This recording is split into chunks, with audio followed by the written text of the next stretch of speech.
Hey everybody, this is Talkative Carl.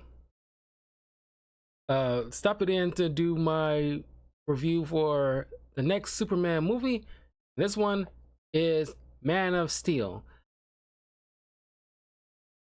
I know it's been a minute since you see me. Like I said, this week, taking a bit of a break for the week of my birthday.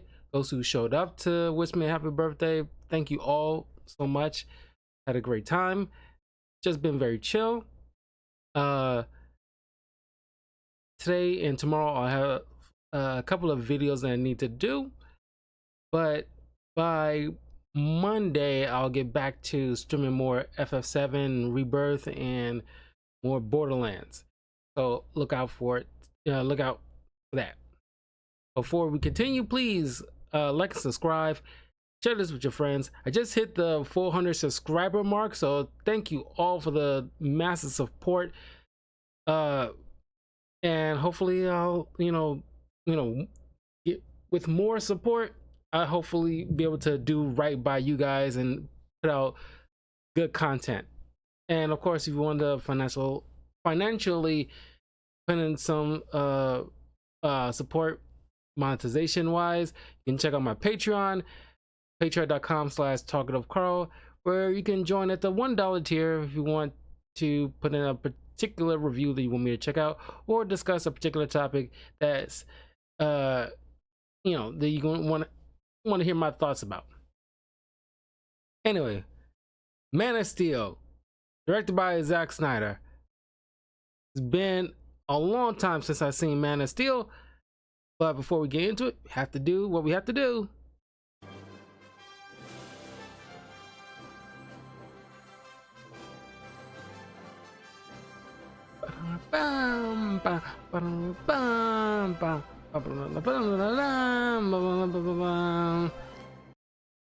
Okay, now I liked this movie, but it's hard to know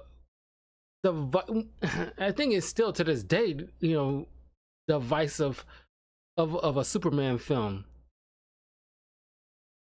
where it's just like certain decisions they made in this storyline was very confusing. Even to this day, nobody agrees with and makes zero sense.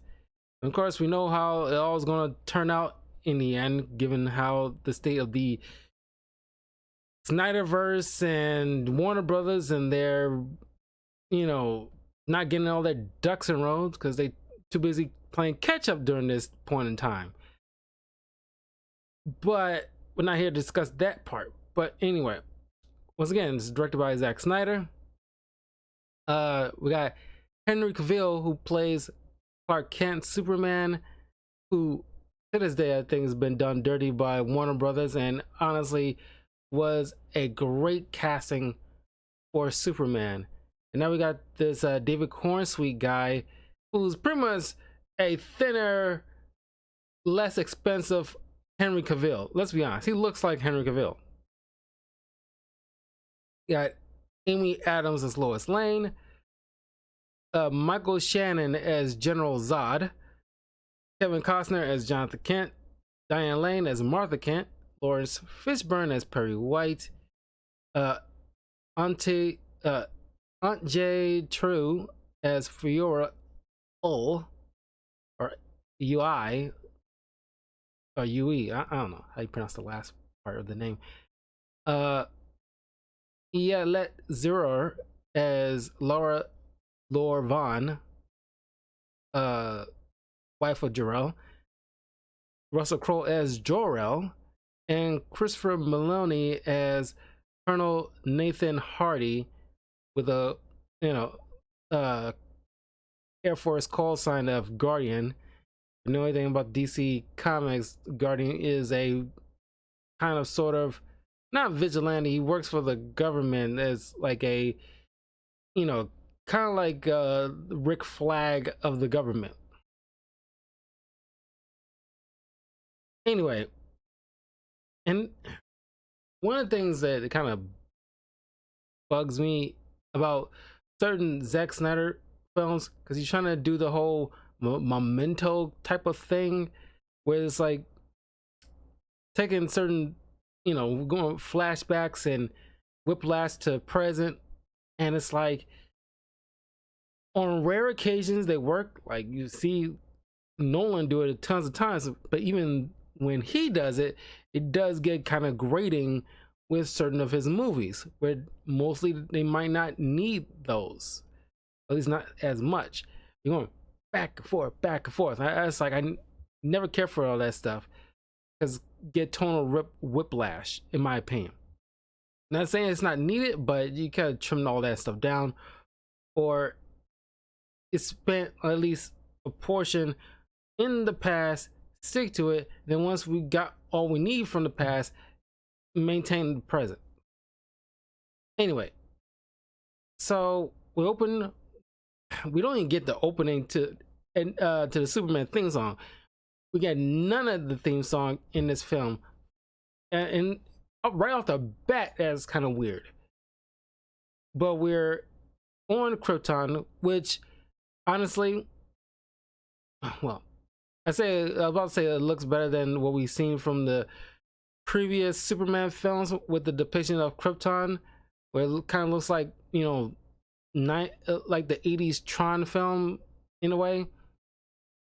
But this one, this is like a not until the first Wonder Woman movie, we so far has been getting like muted colors in most of the DCEU, up to the point at the very least where we got to Wonder Woman and Shazam, where we actually got some popping colors. But for a short moment, we just got very muted colors where nobody turns on the freaking lights so we can see anything. So we're on Krypton, and it's just like, it's the Superman we're talking about. His stuff should be like very bright, and the Krypton is just, I like the look of it. It's very unique. It actually has some, wildlife and terrain. It's not a barren, icy wasteland like you see from the first two Superman films. But still, like, I like to see what's going on. Everything seems like all smoggy. Well, then again, it is about to blow up. But, for a moment, you know that, but you don't know that yet. For all we know, that's just how the planet looks. And it's just like, wow, this is just like a dingy planet. Then, now I'm thinking about it, it's supposed to be planet Krypton. Their sun is supposed to be red solar radiation instead of yellow solar radiation like we have on planet Earth. So you can attribute the look because of how their unique sun operates in their solar system. I'm giving it too much credit. It's just dingy looking. They 9 times out of 10 they wasn't thinking about the red solar radiation because it still looked like a yellow sun. Now, if you remember from the Superman animated series, the way they depicted, where like through some rigmarole, they altered the radiation of the yellow sun to make it a red star, and you can tell by how it reflects in the Earth's atmosphere, where everything just seems like kind of reddish of a hue during the daylight. And because the red solar radiation makes Kryptonians normal. So now it's like, at the very least, you should give the planet's surface a reddish hue to it, something akin to that, so you could acknowledge the fact that, yeah, this is Krypton. They have a red star, so of course, to their point of view, they're normal. And that's how it is. Never questioned it. But I don't know. Like I said, they wasn't thinking that far ahead. It was like a poor design choice of making, like, for not just this, like most of the DCEU movies, to be very, muted colors. Anyway, Jor-El is explaining to the council about like the situation with the planet because they're, for the most part, they're explorers. You know, they for I don't know how many years long since the last time they actually done any natural birth. They do artificial births and just to control the population and assign particular roles to particular children. But Jor-El and his wife Laura made natural was the first Kryptonians in a long time to have a natural birth, which kind of makes no sense how that is even feasible. That anybody can just not keep it in their pants the whole entire time. It's just like kind of weird. It makes no sense. But I don't know. I can't even explain what the mindset was behind the writing in that. But first natural birth in many years. Make that make sense. Anyway, they are mining, people, explorers, scientists, and stuff like that. They all have their little assigned roles. Jor-El was, raised to be, Krypton's scientist, while General Zod and many people working under him were meant to be, into the bracket of warriors, while the council were meant to be birthed into the whole politicians and stuff like that of the people. So Jor-El's beseeching to them about the whole danger of the planet because they're over mining into the planet's core is making it unstable, and so we'll have to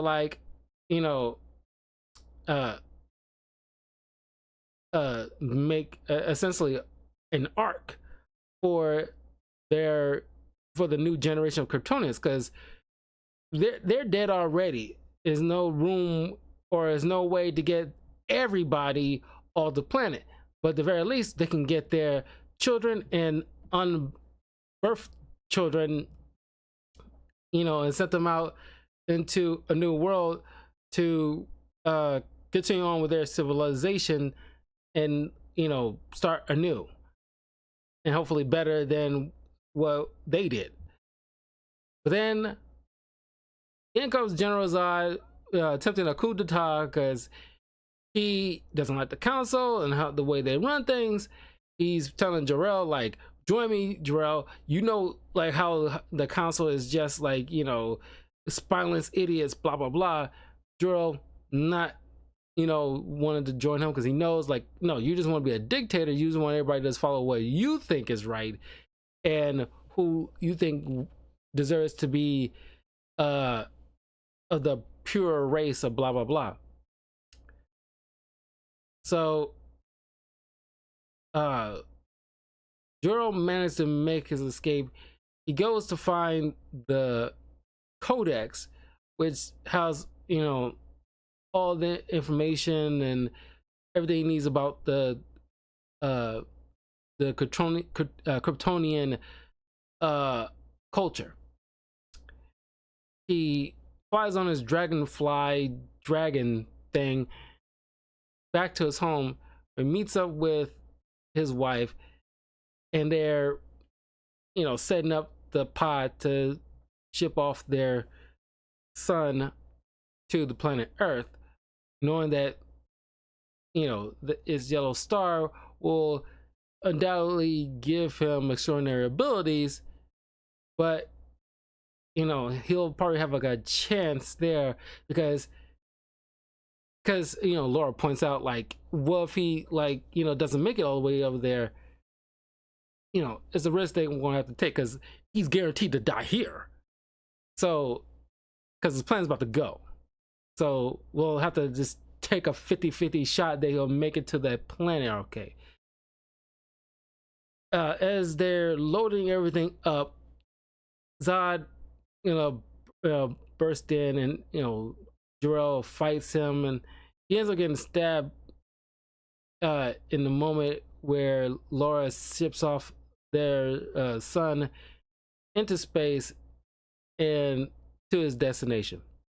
That's when the coup d'etat fails and the remaining High Council sends Zod and his forces to the Phantom Zone in these little peanuts pod things because they look like giant penises. I mean, I'm not sure who designed them and not laugh or raise a hand. Doesn't this look kind of phallic? Whatever. It's a paycheck. And then of course you get the line, "I will find him." Doesn't roll off the tongue the same way as Kneel Before Zod, but they try to do their own thing. So I gotta give them respect for that at least. I like the performance of Michael Shannon. He's always great and everything. His interpretation of General Zod is definitely unique, and in current comics, because in terms of General Zod, there's only two people that kind of made General Zod such a high tier villain of all time, and is Terrence Stamp and Michael Shannon. And in current comics, they make General Zod kind of look like Michael Shannon a little bit, with the jawline and the goatee and things like that. But I think they sprinkle in some Terrence Stamp here and there with the whole Kneel Before Zod thing. So those are two like the most prominent depictions of General Zod that across the board people respect. There's been a General Zod in Smallville. I still faintly remember, but he went by Major Zod at that time because he didn't graduate to General just yet. But I don't know. This is like he didn't leave as much of an impact as Michael Shannon and Terrence Stamp, unfortunately.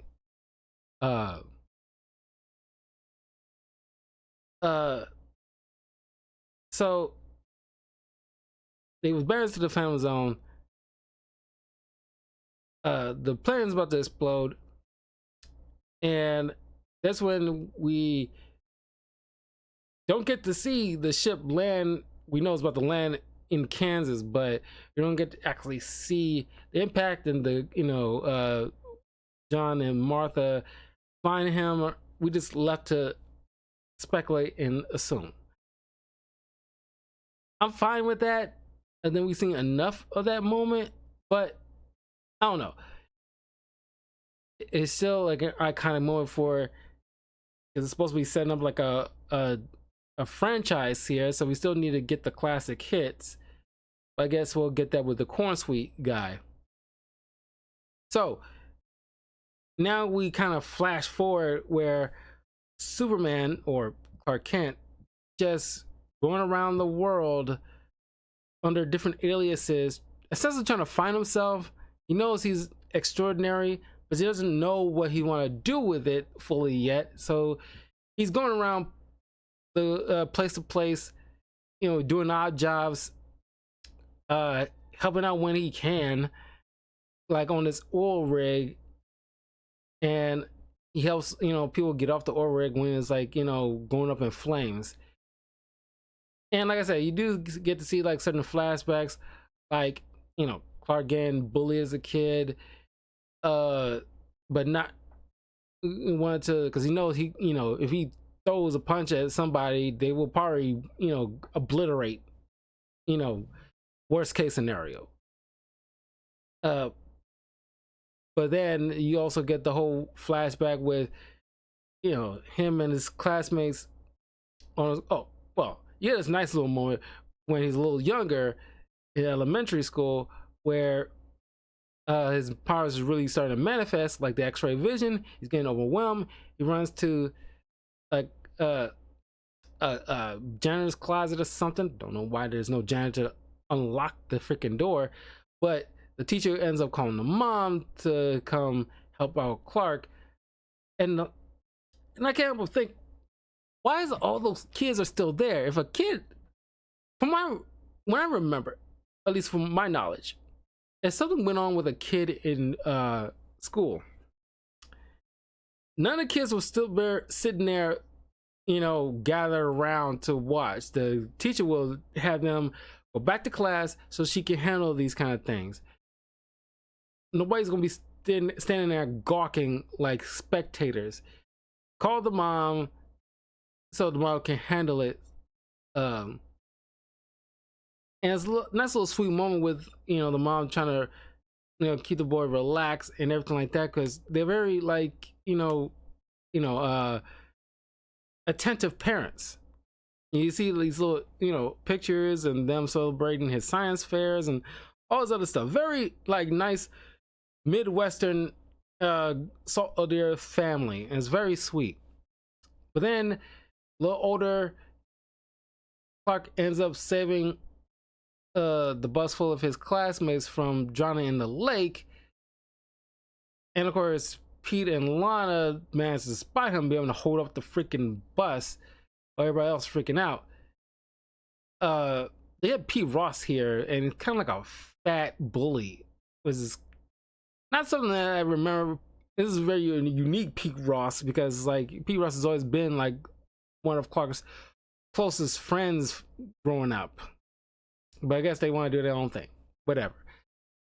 So Pete's mom ended up going to the Kents, accusing Clark. I was like, yo, there's something going on with Clark. My son saw him live off a bus and stuff like that. And of course, then you get the infamous scene, which to this day bothers a lot of people, especially Superman fans, where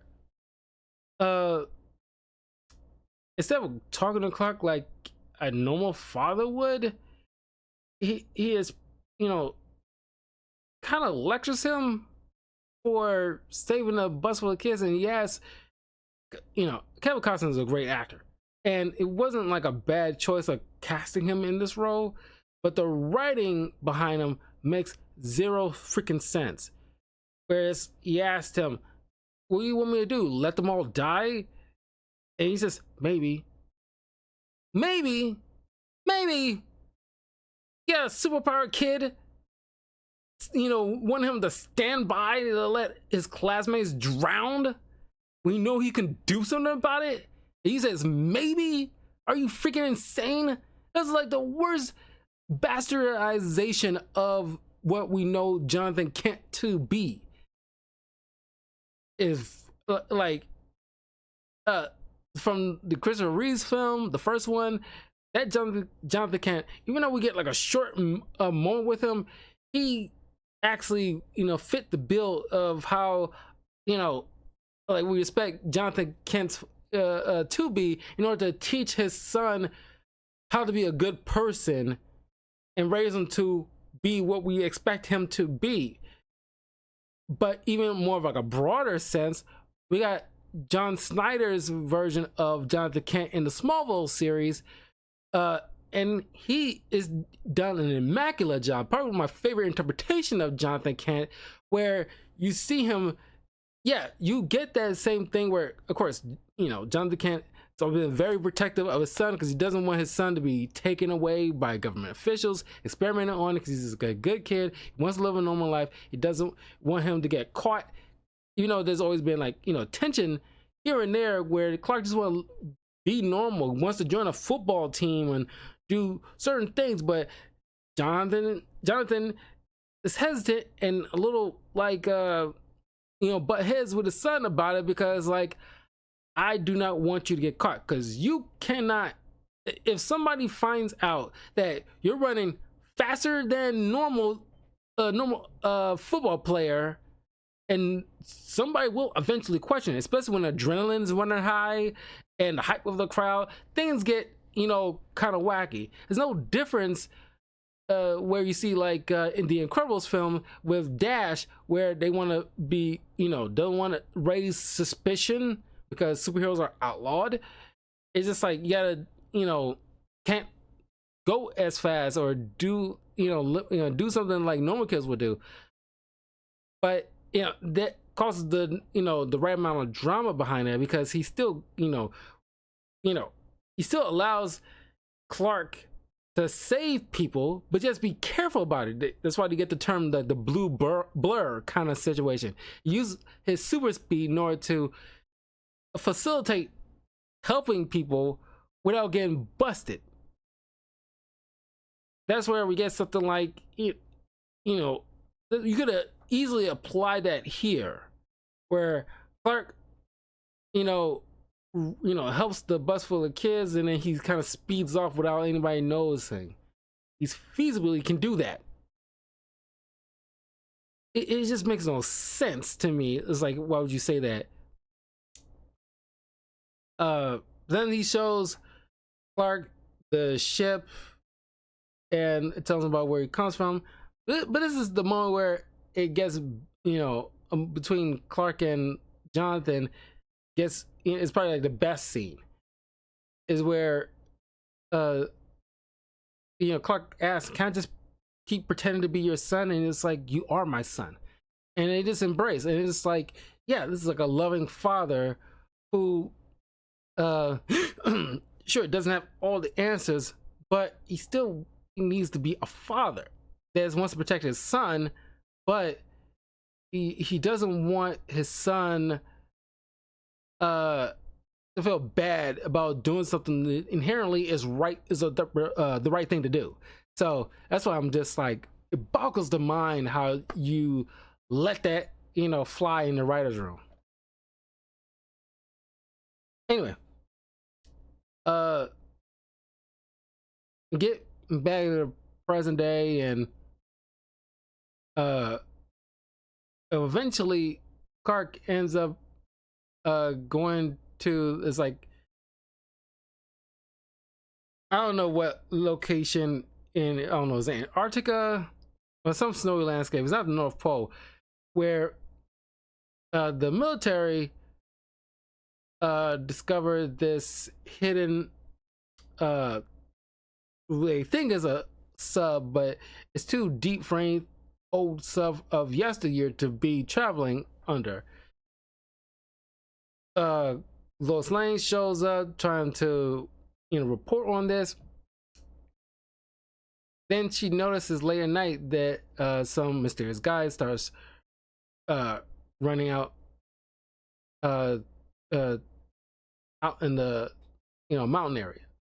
She follows, and it turns out to be Clark using his heat vision to tunnel his way into the icy crust in order to get inside this old Kryptonian scouting ship. I think is a scouting ship or something that was left there because I guess kind of like a hive mind or something, where when Krypton fell, any stranded, not stranded, but any other explorer Kryptonians out there in the galaxy, their connection to Krypton got lost and they're stuck, died, whichever way they were left.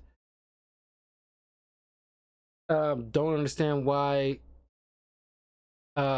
whoever's the scouting party here did not gain any super abilities being under the yellow sun of this planet whenever they landed here. Or maybe they just didn't leave the ship. Not no clue, but whatever.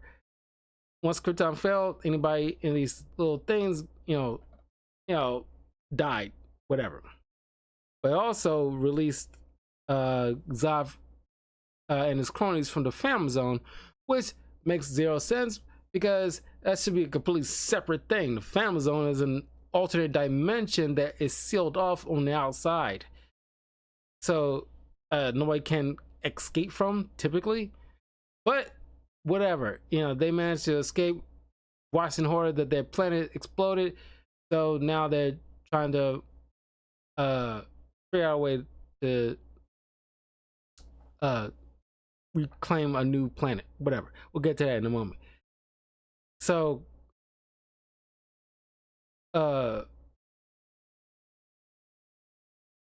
Clark, who has this little kind of like a USB drive with the Superman symbol on it, to activate the ship,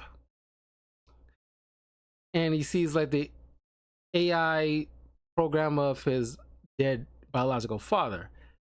But he saves Lois, who follows him in the ship and gets attacked by one of the security drones. He uses heat vision to cauterize her wound, and leaves her in the freaking middle of the snowy landscape to be picked up by the military. It's like, dude, she could easily have died out there, but whatever. So now she's on the hunt for this mysterious man who might be an alien. But then we see, like, Clark speak with his AI father, who explains about his heritage in a cool little sequence. It's kind of like Black Panther's little sand type of display thing, but here is more like gray goop, but still looks good. So he learns a little bit more about himself. He sees like the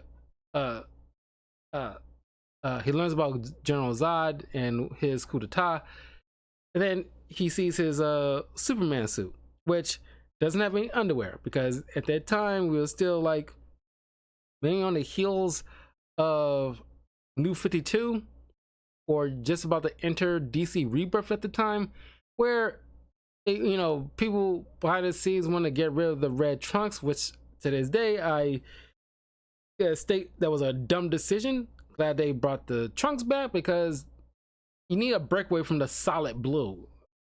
And also the Superman suit here, the red parts, like I said, kind of muted.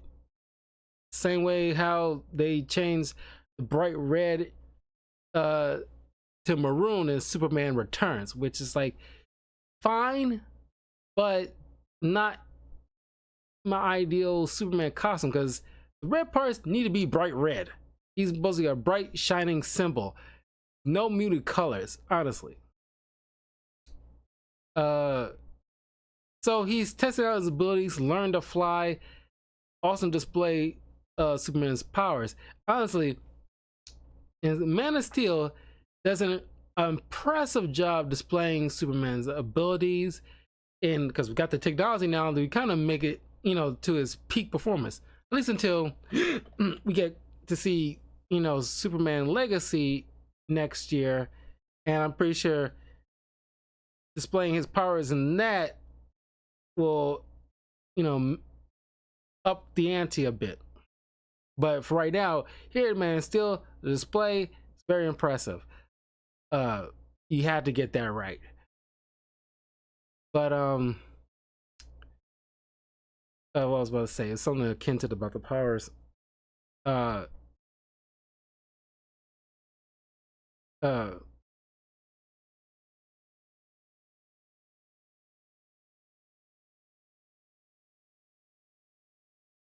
Crap. There's something about the powers. Maybe it's something to do.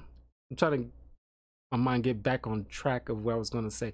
It's just like the previous films, Superman Returns, did display the powers a bit, but I don't know, with the technology at the time, it was fine then, but here, like almost like 5, to 7 years later,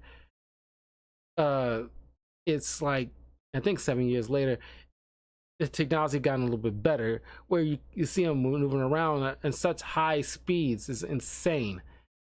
But definitely far leaps and bounds from what we saw in the Christopher Reeve days, where probably a little practical for what they could do at the time.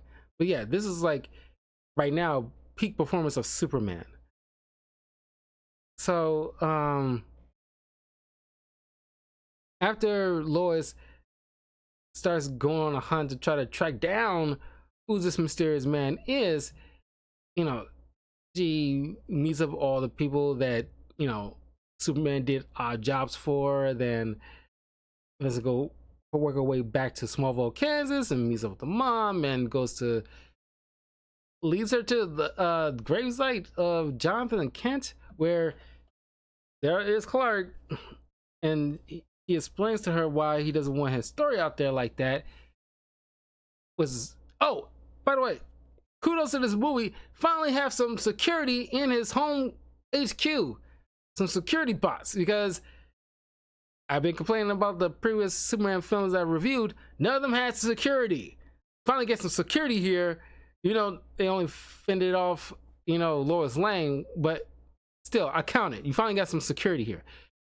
But anyway, she wants to tell his story. Unlike Christopher Reeve, who just blather about his, you know, weaknesses to the world and beyond, he tells her he doesn't want them out there because that's not what his father would have wanted. He wanted to keep some level of anonymity. So he explains to her about what happened to his father, how, once again, another stupid decision where a tornado's hitting Kansas on this highway after Clark and Jonathan had like this little, you know, blow up argument. And of course, you kind of get that, you know, Sam Raimi, Tobey Maguire sequence, like I know I'm not your father. Let's not pretending to be. You get that kind of moment here, but it's just like he's a petulant teenager who, you know, doesn't want to be stuck in Smallville for the rest of his life. He wants to go out and do something, but he doesn't know what. And he's probably just not able to articulate it in any kind of way. But Jonathan, on his end, is not being completely understanding, because not too long ago, you know, when he was younger, you knew that he was destined for great things. You mentioned it many a times, but now all of a sudden, you had this complete shift where it's like, you know, you need somebody to run the farm, you know, and it's like, you know, he doesn't want to do that. But then they'll help out to try to get people off the road, away from the trail of the tornado. Then, of course, you know, their dog is stuck in the car. Jonathan goes to rescue the dog. He does, but then his leg gets caught and hurt, and he couldn't like get out of the way of the tornado. Clark can easily go there and help him, but he does. It's like, and gets caught up in the thing, and it's like very nonchalantly just getting taken away by the tornado, and you would think you'll let out some kind of streak or something. I don't know. It's high winds and everything like that, and I should have been landing, you know, somewhere, you know, 12 feet away or something. I don't know. It's still like a dumb decision. Like, okay, he doesn't want his son to be found out, even if it means saving him.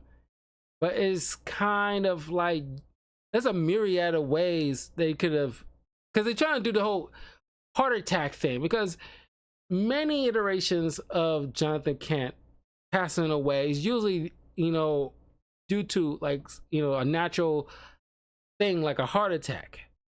Something that, you know, the Smallville did, the first Superman movie did, where reasonably Clark could not do anything about, despite his abilities. He can definitely do something about, you know, a tornado. But that was so like a dumb decision, where it's like, you know, you could have just gone with the heart attack thing, or something that would be natural, that is outside of Clark's abilities to control, that would make it a whole lot more maybe more sense of it. But no, they went with such a stupid route, unbelievably stupid. So Lois decides not to continue on with the story, which raises the suspicion of Perry White. But then, you know, Clark goes back to his mom's place, tells her that he found out about his people and everything like that. And of course, I can't help but think about the Flash movie and the alternate timeline. It's like, man, what if Russia really did have his cousin trapped there, and nobody's none the wiser about it. But you know, maybe in this proper timeline, she didn't make it out for Krypton. Who knows? You know, I'm not gonna try to explain away the Flash movie, which, by the way, I did review on it. If you want to go check that out on the channel, you can. But then we get this worldwide hack of a broadcast of General Zod saying, like, you know, I'm Kryptonian, I come from like another world, and you're harboring unknowingly one of my people, and you need to release him into our custody. You got 24 hours to do it. So now I can't help but think about, you know, Barry Allen watching his news and eventually have to save some kid from the World Engine while the father dies and everything like that. I can't help but think about that at this moment, because you know exactly where Barry is during this whole rigmarole. But anyway, Clark ends up going to a church, and the Jesus symbolism is like very heavy-handed, but I don't know. We already know that, you know, Superman is very Jesus slash Moses allegory kind of thing, but a lot of cases they don't lean so hard into it. It is usually a little bit more subtle, or just not address it. We can just infer from it. But here they really kind of lean into it, where you literally have like a stained glass window of Jesus literally right behind him as Clark is, you know, talking with this priest. I was like, okay, Zack Snyder. I was like, you kind of like, you know, we get it. He's Jesus. We get it.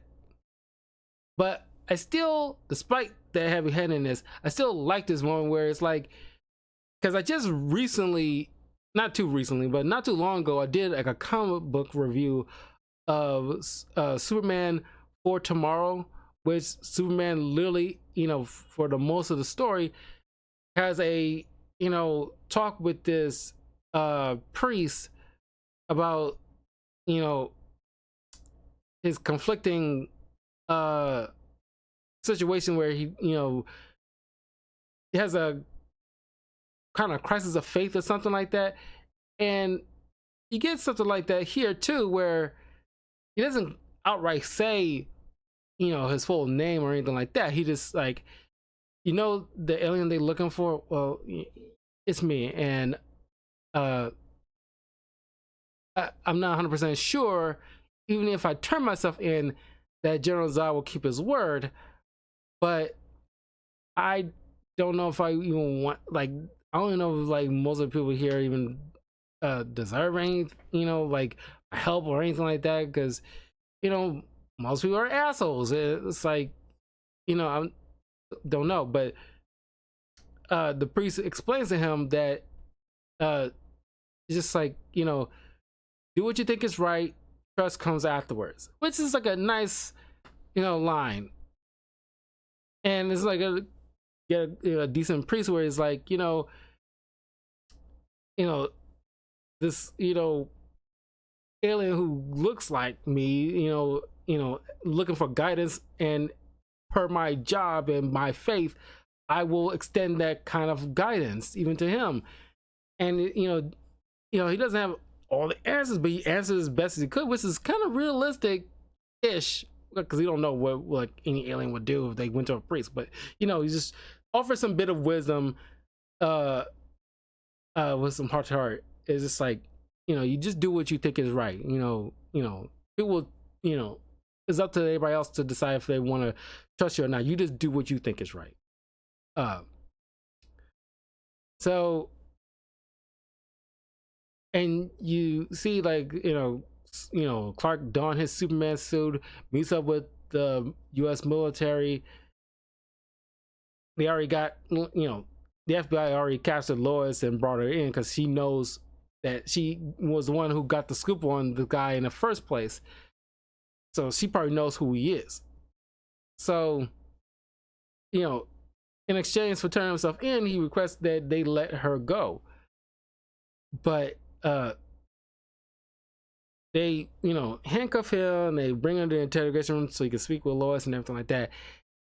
And I like this moment too where he tells Lois that, this, like, why did you let them handcuff you? This helps them feel secure, so I just let them do it. It's fine.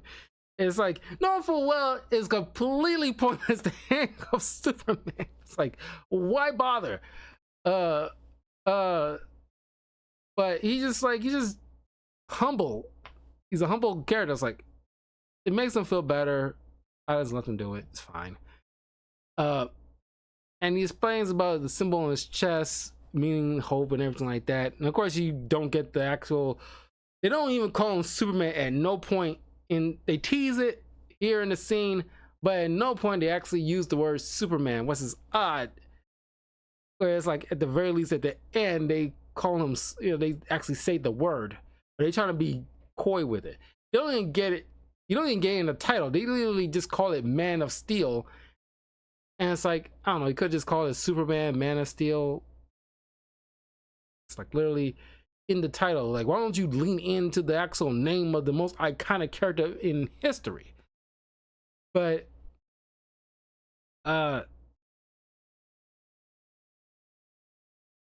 the people, we got crap.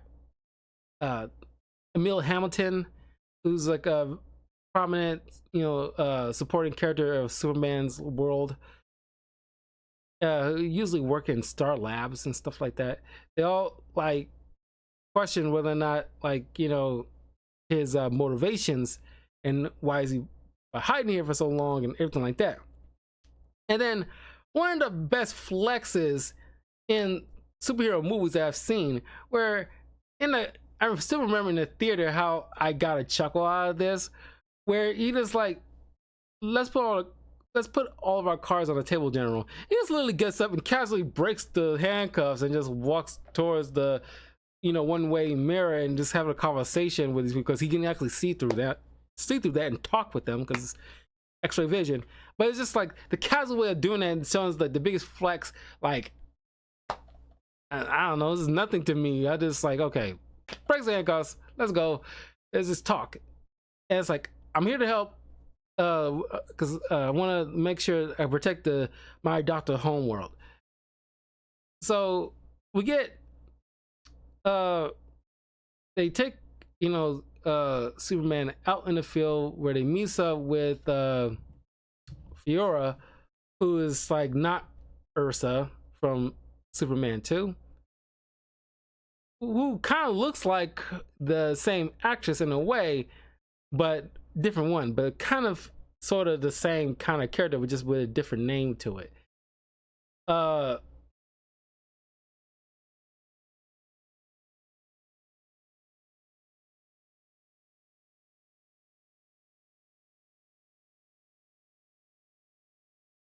Matter of fact, let me check something here. Mm.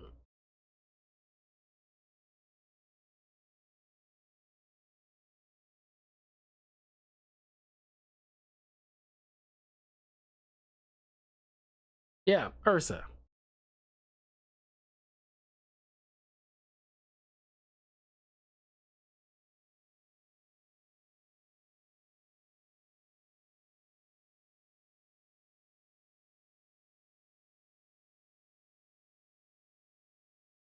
Yeah, so yeah, in current DC Comics, Ursa is, uh the wife of General Zod, like became the wife of General Zod because she believes in his goals.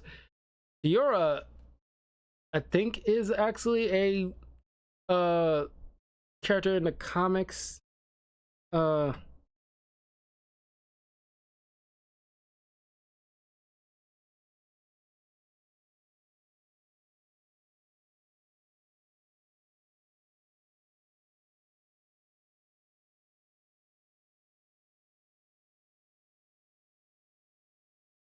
Faora.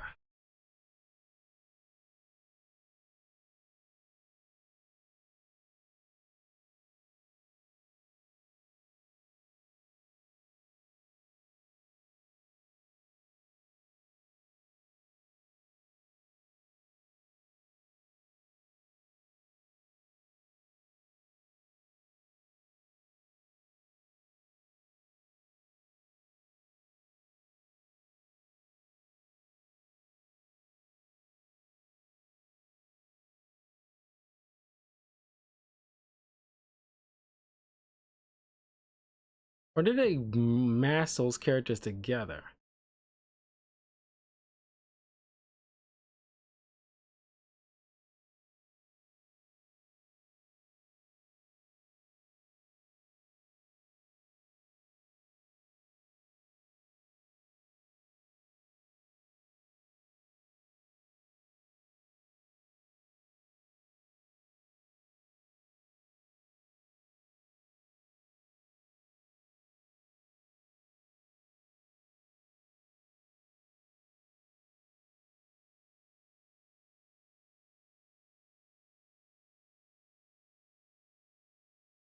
Okay, yeah, there's actually separate characters. She just haven't been used that recently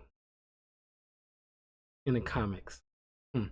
Anyway, I got off a little tangent here because I was just like very confused. Where like Fiora stands in the DC comics recently. Anyway, so she comes out, gets ready to take Clark, but she also wants, Zod also wants the woman, Lois. But no, they say it's a reason. They said like, oh, we use our technology to look inside her and Clark's brain for information, but we don't get to see that on her end of things. She just get puts into like a, you know, a storage room or something, and it's like, what's the whole point of this? Anyway, when Superman gets on Zod's ship, because the different atmosphere based off the the Kryptonian homeworld is like affecting Clark because he's not used to it. He's coming like normal, and so they strapped him into this kind of like machine where you actually get on this mindscape where you can have a conversation with Zod, mentioning about the codex, which should be in the ship of that Clark was in as a baby. Turns out the codex was downloaded into the DNA of Clark, even though in the Flash movie they said like, oh, it wasn't really inside the baby, it must be inside of Kara Zor-El. And it's like, okay, the whole time shift caused like, oh, download the codex in the little girl, not the boy. But even still, it's all, the Flash movie is all kinds of confusing. But anyway, so they needed information from Clark, which they think is in his mind. But they plan on terraforming Earth to make it a new Krypton. And of course, Clark's not with that. But before they get on the ship, Clark hands, because he knew that Zod probably, thanks to the information he got from his AI father, knew that, oh, he will probably backstab me, so I need to be prepared. So he got this his USB drive that was given to him by his father, and he handed it to Lois.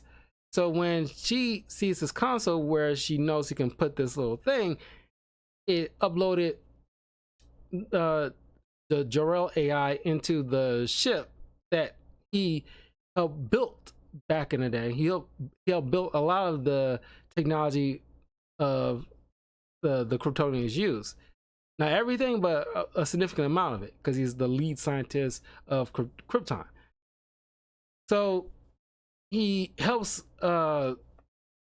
Lois get off the ship, and it's kind of cool display where he just like tells like, fire chill. He grabs the tells her grab the gun left by a Kryptonian.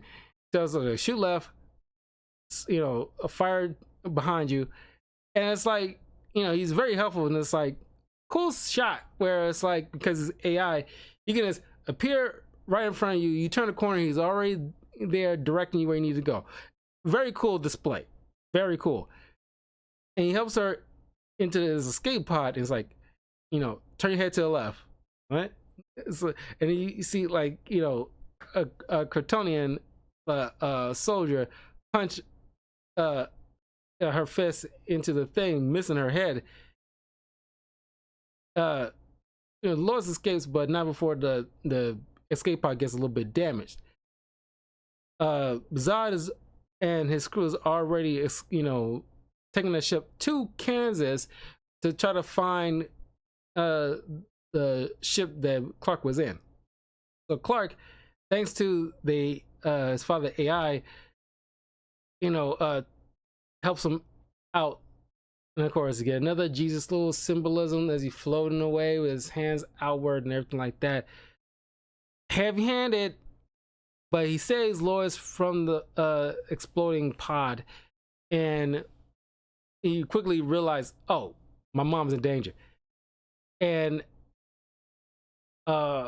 this where we get like arguably the best fight scene in superhero films, where you see like a cool display of Superman actually like fighting in a way we haven't seen in any previous Superman films. Like I said, like, yes, in Superman 2 we actually see like Superman fight Zod and his cronies, but their use of the practical effects was alright at the time, but not on the same level as we get here. Superman Returns, he doesn't have any superpower foes that actually forces him to utilize his powers to his fullest capabilities. But here we actually see, superpower people going up against another superpower person. But I also gotta mention the excessive use of product placements, especially IHOP. It's like, okay, we get it. IHOP, Sears, U-Haul. It's like, okay.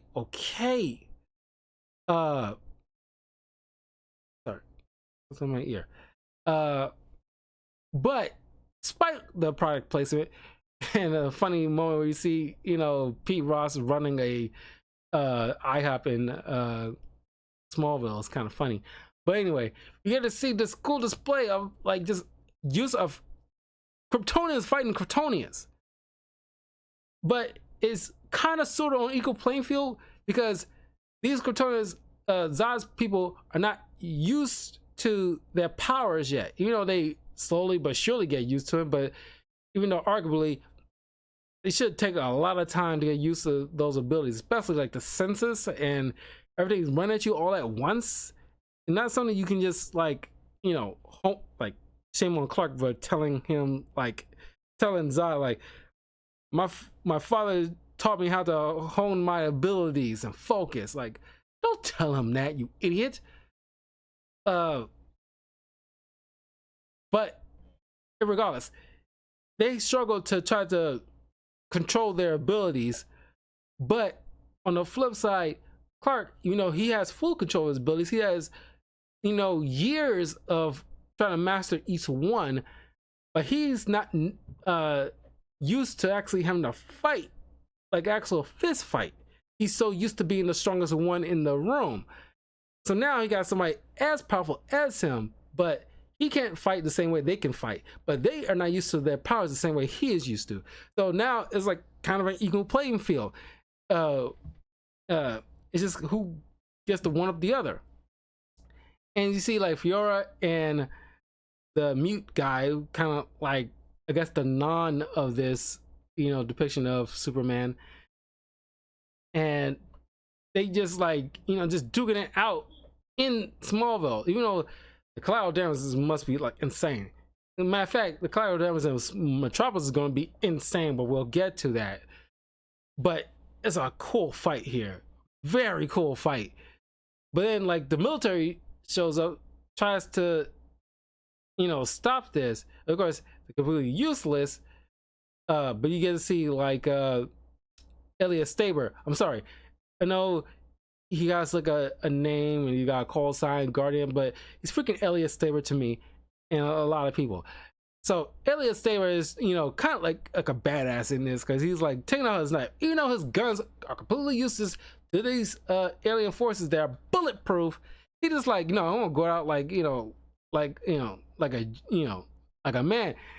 And he's, she takes out her knife, he takes his knife, And knowing full well he got no chance, but Superman shows up just in nick of time, tackles her to the freaking ground, and then it's 2-on-1. But Superman's holding his own this whole entire time because he utilizing his powers, as you know, all his powers at his disposal in many facets in order to like trying to one up these guys because they're not used to them. But the fact that he's trying to like, he struggles to outfight them, but he's holding his own. But you know, Superman, you know, I mean, current comics, Superman has some level of knowledge of hand-to-hand combat, but in this particular iteration, he has none. He hasn't been tested, not even basic boxing, but he's holding his own. At least so far as we know, he hasn't been taught like any kind of basic boxing or anything like that. But as far as we know, anyway,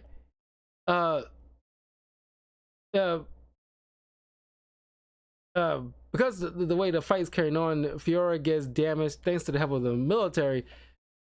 Non and Fiora gets dragged off back to the ship, and they kind of make a retreat. And they so did like Zod because he got overwhelmed by the you know, all the light, sound, everything like that is overwhelming him. So Elliot Stabler telling all the military personnel to stand down as Superman walks out, and he goes to check on his mom and to make sure she's okay. You know, Zod threw her pickup truck inside her freaking house. Collateral damage is insane. But then Zod decides, you know, when he figures out that, you know, the codex isn't in the ship but is in the bloodstream of Clark, not needing him to be alive, he decides like, okay, we'll just, you know, terraform this planet, kill Clark, and then we'll harvest his blood in order to revitalize, because they got like a ship with all these little embryos for future Kryptonians that Zod will hopefully like teach his way of things to be proper, pure Kryptonians of the future. But he releases his world engines, one in the ocean and the other sent to Metropolis, and it do this whole like gravitational pump into the Earth's crust, causing a terraforming situation. So just like in the first Amazing Spider-Man movie, we actually see some competent police officers. This movie we actually get to see some competent military personnel, where they're not just freaking stormtroopers. They actually can do some stuff. So Clark teams up with like the U.S. government, saying like, okay, there's no way y'all can make it all the way down to the Indian Ocean to take care of that machine, so I can quickly fly down that way and take that out while you guys go to Metropolis, because it's probably a little bit quicker for you guys to get there, and you take that out. And of course, you know, Lois comes in because she got the little mechanism in order to take one of their pods or machines to utilize to kind of blow up that thing. So they're gonna take out these war machines. Clark takes out one, while the devastation and destruction of parts of Metropolis is like crazy, and the death toll is probably like even crazier. Elliot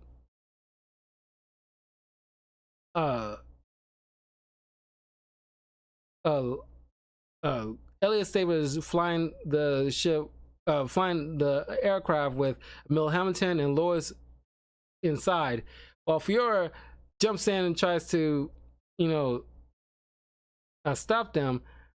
Elliot, like, it's like, in a brazen move, takes out Fiora by crashing the ship into the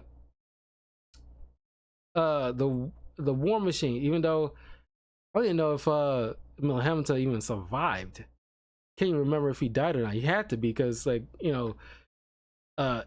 was one that, like, because as Lois tried to put the thing in, it was, for some reason it couldn't go all the way in, but Mill Hamilton kind of turned it away from the sun or something into the shadow, counterclockwise Yes, I'm not sure, but it finally goes all the way in and it helps destroy the thing. She falls out. Superman comes, catches her after he takes out Zod's ship and destroy. It's supposed to be the bridge between two worlds, but he decides like Krypton has his chance, so he destroyed the ship with all the embryos, so that way, he can't, Zod can utilize them to birth future Kryptonians that will probably wreak havoc if if left to his devices. But you can make the argument that Clark could have easily saved the embryos or something, but it was crunch time and stress, everything like that. He had to make a split decision, and he needed to save the planet. So he destroyed the ship. Now Zod is peeved, and these two go at it, and it causes massive destruction in the city that's already kind of like 9/11 to death. But then I can't help but think about like Bruce Wayne in Gotham, seeing all this stuff somewhere, like we see in BVS, because we already know, like, certain people what they're doing in this whole entire thing. Even though it's like, where the hell is Wonder Woman in this whole entire rigmarole? Because Cyborg wasn't a thing yet, and where the hell was Aquaman this whole entire time? It's like y'all had like the capabilities to, help people from collateral damage or something. I don't. Because we know what Flash was doing at the very least. So only Flash and Batman was actually doing something during this whole particular scene, as we know from future movies. But like Wonder Woman, Aquaman, you can make the excuse for Cyborg. He probably wasn't Cyborg yet, so he couldn't do nothing. But like Aquaman, Wonder Woman, where the hell are y'all? Anyway, so the fight went freaking crazy. Good fight, but still, Superman should know. I say that because you look from Superman 2, and I made a comment in that review. It's like people complain about Superman fighting in the city, knowing he could take Zod somewhere secluded where it won't be as much damage. But then again, Superman 2, he fighting 3 Kryptonians and still is causing some kind of damage there. Not to the same extent, but still damage and what have you. There's a little bit more slapstick here and there, but it still did the same thing. I think we let that one slide because of our love for Christopher Reeve. But here, even though we like Henry Cavill, it's like we got, a lot of us grew up since then. And we have a little bit more sense and practicality when it comes to these kind of superhero fights. And typically superheroes need to keep the general population safe from the massive fight with the super villain. And once again, didn't do that here. And it wouldn't make sense. Sure, they eventually went into space, but then the fight went down back to Earth, where they landed into this Union Station area. And of course, it leads into one of the most controversial moments in this movie, where Superman has Zod in a headlock and using his heat vision to try to vaporize his, family, which we don't even know if it's a family. People say it's a family. It's just a group of probably strangers or something. But Superman didn't bother to like fly him out of there. Myriad of things to keep him from vaporizing some innocent people and keeping him from breaking his rule against not killing. But as the years went by and revisiting this, I actually think it was a smart move. Reason being that, it's not an easy answer all the time. We always want our good guys to have that kind of out so that way they can keep their morality. But there will be rare occasions where that you won't have that out, and you'll have to do something that morally compromises you a bit. You try not to in the future. You just, know better for the future. And I like the display of, like, Superman here, where he's distraught the fact that not only he had to take a life, but also he took the life of his last race of his, and it's something that he has to struggle with, but not for too long. I kind of wish he kind of like lingered on that for a little bit. But then we got a shot where he takes out a drone that's kind of spying on him, trying to, the US trying to figure out where he lives and stuff like that. But he tells him to trust him, he's here to help, kind of thing. Then you got this little moment where the uniform officer said, like, oh, he's so hot, everything like that. And the movie ends with Clark joining the Daily Planet, and as we see from BVS, he doesn't really, not like Christopher Reeve or Brandon Routh, where Henry Cavill doesn't really, and this is not his fault, he doesn't really get much to do in the later films when he's introduced, but we got to see his own interpretation of a dorky Clark Kent. He just seems like too cool for school Clark Kent, and it's like, no, we need to be able to separate between him and Superman, and that's the whole point, where Clark Kent is the disguise. He needs to be like kind of like awkward and dweebish and, fumbling over himself, things like that. And Brandon Routh and Christopher Reeve did an astonishing job with that. And I don't know about Dean Cain, but I don't remember of New Adventures of Superman and Lois Lane, but did we get moments of that? Like I said, I haven't seen that since I was a little kid. It was like a 90s show. But even like the Superman the animated series, you still, in like the first couple of seasons, we get like kind of like a, still kind of confident Clark Kent, but still he is the mild manneredness of it. We still get that here and there. Here, this is just a very cool Clark Kent, and it's like, God, we need to be able to separate the two identities. But that was Man of Steel, and yeah, this is actually, despite my complaints with like the certain decisions with like Jonathan Kent more especially, and then well, at first I fully admit I was butthurt about how they have Superman kill a person, whether it's Zod or whatever. It bothered me a lot, but over the years I had hear other people's points of views of it and let it marinate over time. Looking back on it now, I'm not bothered as much because there was something to it, but they didn't really kind of capitalize off of it in the later film. That's probably my biggest gripe with that. But my biggest gripe was with, the collateral damage in Metropolis, and with the use of Jonathan Kent in this, which is very piss poor in my opinion. But all in all, Man of Steel is a solid film, despite my complaints. Still a very solid Superman film. Definitely better than Superman Returns.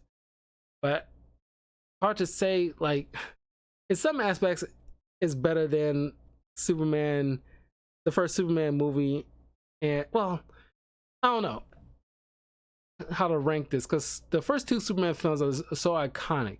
I think what Man of Steel kind of got a leg up with them is the fact that the technology that they can use to make Superman really pop, where the Christopher Reeves films did not have that technology to exploit that aspect, and they kind of peter out when you get into Superman 3 and 4.